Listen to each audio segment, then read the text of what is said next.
Hoje a gente vai aprender o raciocínio para dimensionar uma bomba, descobrir quanta energia o escoamento precisa ganhar para sair da seção 1 e chegar na seção 2. Para isso, a gente acompanha o fluido ao longo de uma linha de corrente e usa a coordenada S como uma régua nesse caminho. Ao longo de S, variam a pressão P de S, a velocidade V de S e a altura Z de S. E a gente compara duas seções na mesma linha, a 1 e a 2. Começamos pelo caso ideal, sem viscosidade, só para montar a base. A equação de Euler ao longo de S liga a variação da velocidade ao gradiente de pressão e à gravidade, via mudança de Z. Integrando de 1 até 2, aparece a Bernoulli clássica. Energia de pressão, energia de velocidade e energia de altura se compensam ao longo do caminho. Em hidráulica, a gente reescreve isso em carga, dividindo por G, e define a carga total H, como a soma da carga de pressão, da carga de velocidade e da carga de elevação. No mundo real, essa carga não se conserva. Entra a perda de carga, HL, que é a energia mecânica virando calor. E pode entrar a bomba com HB, que adiciona energia. A leitura fica simples. H1 mais HB é igual a H2 mais HL. Para calcular a perda total, separamos em duas partes: perda distribuída HF, que é atrito ao longo do tubo, e perda localizada HM, que vem de acessórios como entradas, curvas e válvulas. A distribuída é a Darcy-Weisbach, com o fator de atrito F, e a localizada é a soma dos coeficientes K. No fim, você junta tudo numa conta só. A bomba precisa fornecer exatamente a carga que compensa a diferença de H entre as seções mais todas as perdas no caminho.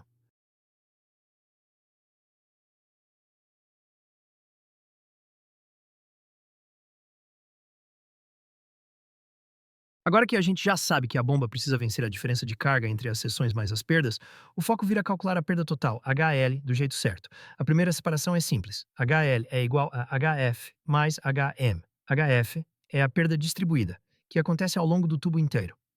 HM é a perda localizada, que acontece em pontos específicos, como entrada, curva, válvula, contração e expansão. As duas têm a mesma cara, quase sempre escalam com a velocidade ao quadrado.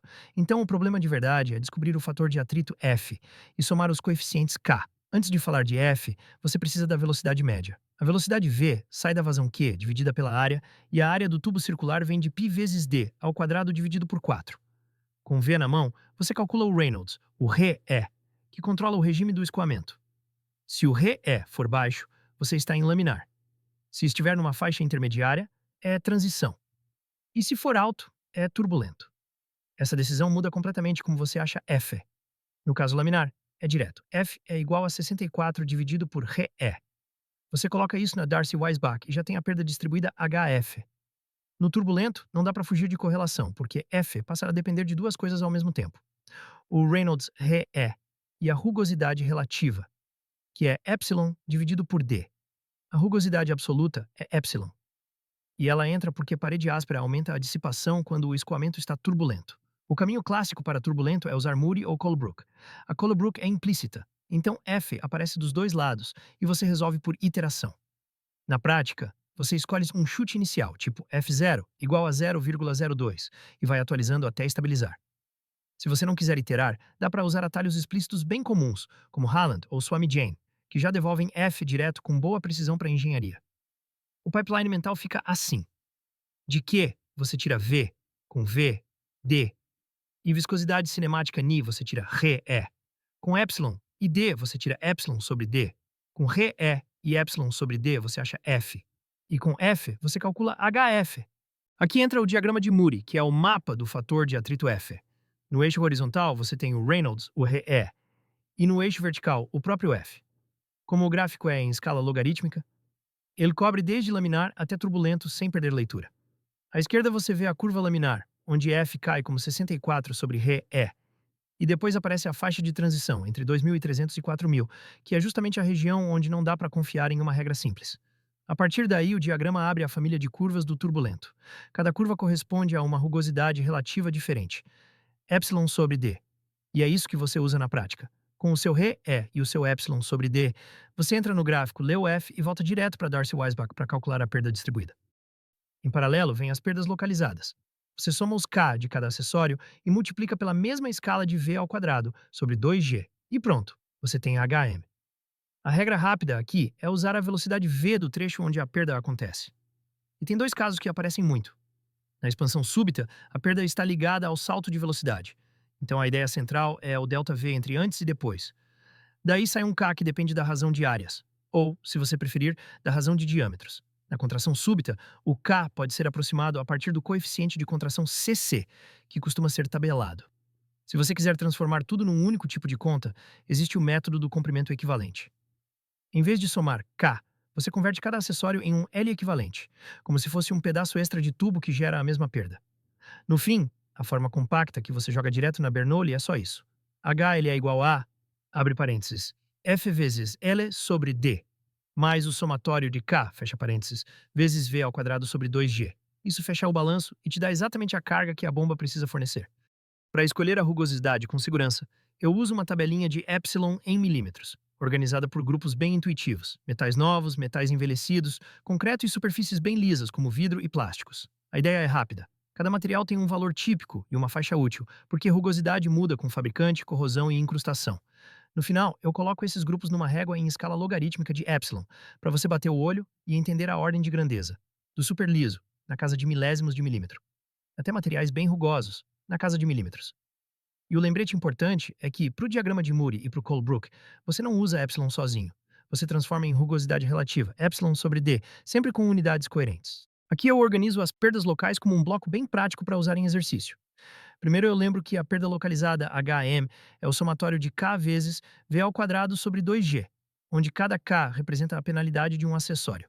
Em seguida eu mostro um lookup enxuto com poucos itens bem comuns, cotovelos, T's, válvulas e entrada ou saída, sempre com um valor típico e uma faixa, porque geometria e condição real mudam bastante, principalmente em válvulas fora de totalmente abertas. Depois entra o truque do comprimento equivalente LE. Em vez de somar K, você transforma o acessório em um pedaço extra de tubo, usando K igual a F vezes LE sobre D, o que é ótimo quando o enunciado já fornece LE sobre D. A parte mais importante é não cair nas pegadinhas, usar o D do trecho que define a velocidade e usar um F coerente, de Darcy, calculado ou dado no problema. E para fechar, um exemplo numérico amarra tudo numa receita curta. Calcula V pela vazão, converte os acessórios que vierem em L, e sobre D para K, soma o somatório de K e calcula HM. Se precisar do total, soma com a perda distribuída e volta para Bernoulli para dimensionar a bomba. Aqui a meta é transformar o problema em duas curvas. H do sistema em função da vazão Q e H da bomba em função de Q. O ponto de operação é onde elas se cruzam, ou seja, onde H da bomba, em Q estrela, é igual a H do sistema, em Q estrela.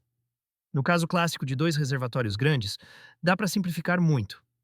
Nas superfícies livres, a pressão é atmosférica dos dois lados, então os termos de pressão se cancelam, e as velocidades na superfície são praticamente zero, então os termos cinéticos somem. Com isso, a carga que a bomba fornece vira só ΔZ mais a perda de carga total.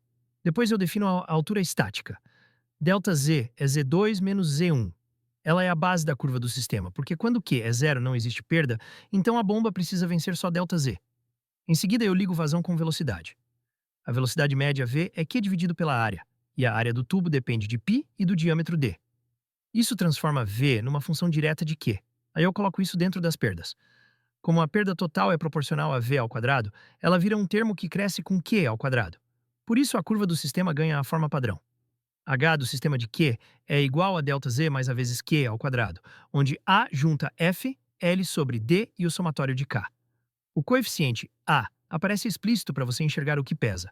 Diâmetro entra com força, e perdas crescem rápido com vazão. E uma nota importante. Se F variar com Reynolds, a curva não é uma parábola perfeita, mas continua crescendo de forma monotônica e quase quadrática. Do lado da bomba, a curva vem do fabricante. Em bomba centrífuga, a altura manométrica cai quando a vazão aumenta. Se você precisar de um modelo rápido, use uma forma quadrática simples. Se quiser mais real, ajusta uma parábola com 3 pontos do catálogo. Aí você acha o ponto de operação igualando as duas curvas.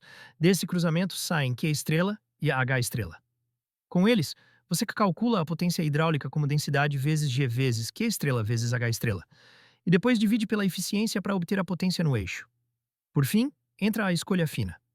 Olhar a curva de eficiência e tentar trabalhar perto do B e P.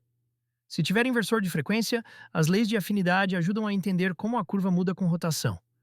E o checklist fecha: montar H do sistema, pegar H da bomba no catálogo, achar o cruzamento, calcular potência e checar NPSH. Primeiro a gente enxerga o gráfico pronto. No eixo horizontal está a vazão Q, e no eixo vertical está a altura manométrica H, em metros. A linha amarela horizontal que aparece é a altura estática, ΔZ, que é o mínimo que a bomba precisa vencer mesmo antes de considerar perdas.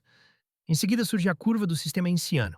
Ela começa em ΔZ e vai subindo conforme a vazão aumenta, porque as perdas crescem com a velocidade ao quadrado. Por isso você vê ela encurvar para cima. Logo depois entra a curva da bomba em verde, que vem do catálogo e cai com o aumento da vazão, com a leitura simples do tipo H igual a H0 menos A vezes Q ao quadrado.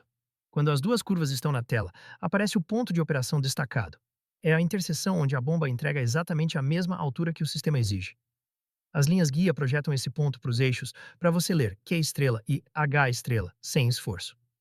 E no final entra o badge de potência, usando densidade, G, Q estrela e H estrela, e corrigindo pela eficiência eta, você obtém a potência aproximada no eixo, que é o número que realmente fecha o dimensionamento.